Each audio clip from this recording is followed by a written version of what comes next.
Zaman sekarang, mau beli apa aja tinggal scan QR. Bayar tagihan, tinggal klik di handphone. Transfer uang ke orang yang beda kota, hitungan detik langsung sampai. Banyak orang yang bahkan udah jarang banget pegang uang kertas. Semua serba digital dan serba instan. Tapi, pernah kepikiran nggak? Gimana ya orang bertransaksi ribuan tahun lalu waktu nggak ada internet, nggak ada ATM, bahkan uang juga belum ada. Ribuan tahun lalu, jauh sebelum ada uang, orang hidup dengan sistem yang namanya barter. Intinya simpel, tukar barang atau jasa yang lo punya sama barang atau jasa yang lo butuhin. Barter ini udah ada sejak zaman prasejarah. Diperkirakan mulai dipakai sekitar 3000 tahun sebelum Masehi. Beberapa sejarawan bilang, suku-suku di Mesopotamia adalah salah satu yang paling awal pakai sistem ini. Mereka tukar hasil panen, ternak, peralatan, bahkan jasa kayak berburu atau bikin perahu. Awalnya, barter muncul karena logis aja. Nggak ada uang, nggak ada sistem resmi. Jadi, ya kalau mau dapat sesuatu, lo kasih sesuatu sebagai gantinya. Tapi, lama-lama sistem ini mulai nunjukin kelemahannya. Masalahnya, barter cuma bisa jalan kalau dua-duanya sama-sama mau barang yang ditukar. Kalau nggak cocok, ya nggak jadi. Ditambah lagi, ada masalah tentang barang yang cepat busuk atau nggak tahan lama dan bikin orang males buat nerima. Apakah kau pernah melihat orang ini? Jauhkan dariku. Bayangin, lo mau beli rumah, tapi modal lo cuma 1 gerobak penuh apel. Rumah itu nilainya gede banget dan bisa tahan puluhan tahun. Sedangkan apel, 3 hari juga udah busuk. Si pemilik rumah pasti nolak, soalnya nggak sebanding dan nggak tahan lama.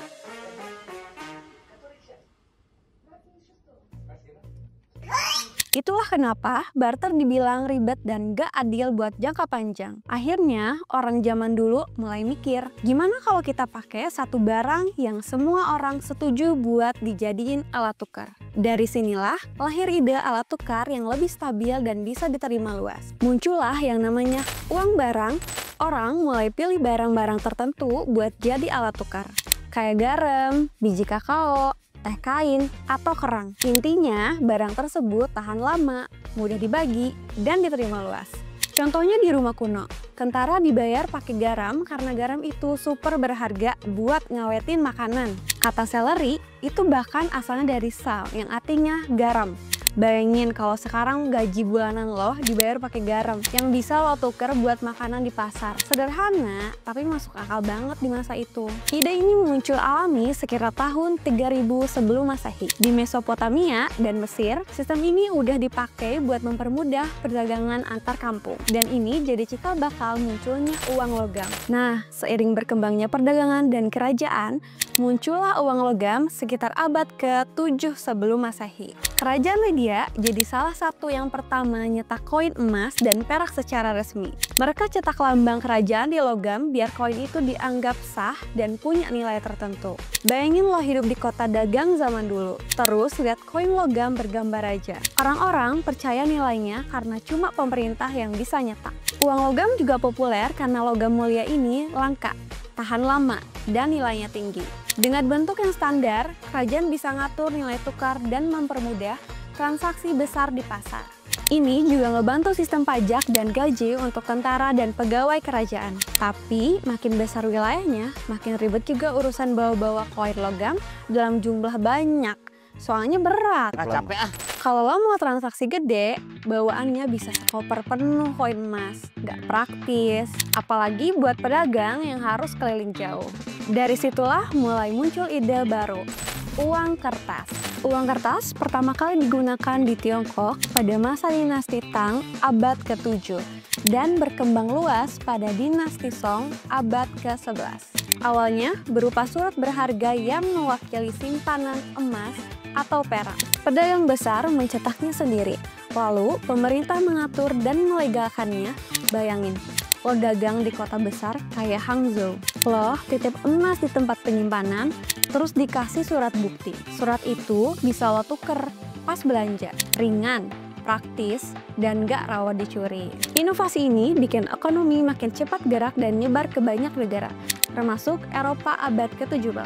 Dan selama ratusan tahun, nilai uang kertas dijamin emas.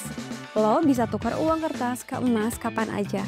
Sistem ini dikenal sebagai gold standard. Tapi di tahun 1971, Presiden Amerika Serikat Richard Nixon resmi memutus hubungan itu. Gak ada lagi jaminan emas di balik uang. Sejak saat itu, kita pakai fiat money. Uang yang nilainya cuma berdasarkan kepercayaan sama pemerintah yang mencetaknya. Dan di titik ini, permainan uang berubah total. Nilai mata uang bisa anjlok atau melonjak hanya karena keputusan bank sentral, krisis politik, atau bahkan sentimen pasar. Pasti lo penasaran, nilai mata uang bisa anjlok atau melonjak karena itu? Kenapa sih?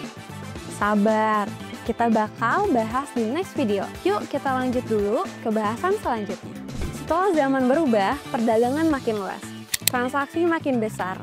Bawa uang kertas tebal-tebal ternyata ribet juga. Rawan hilang, basah, bahkan dirampok di jalan. Put the money in the bag!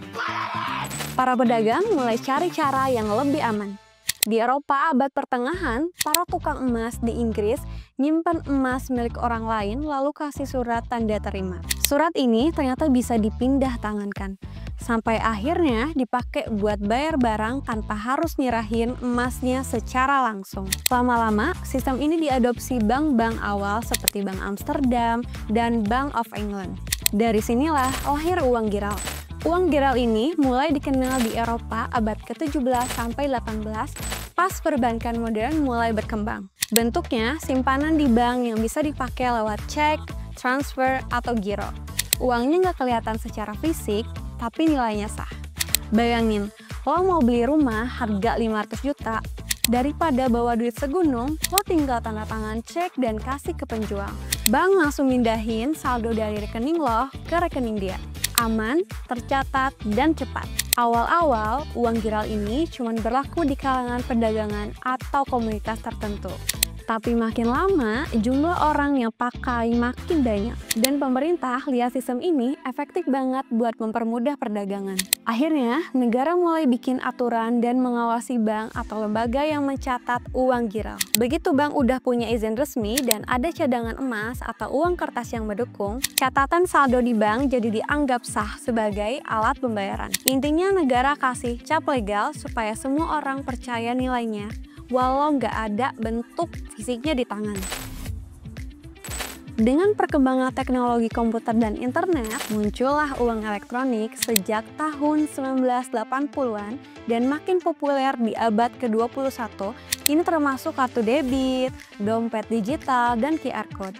Uang ini tersimpan dalam sistem digital, bisa dikirim dan digunakan lewat aplikasi. Bayangin, lo bisa beli minuman di minimarket tanpa harus bawa dompet. Lo cukup scan QR lewat handphone dan saldo otomatis terpotong. Gak perlu lagi uang kertas atau koin. Prosesnya cepat, nyaman, dan semuanya tercatat.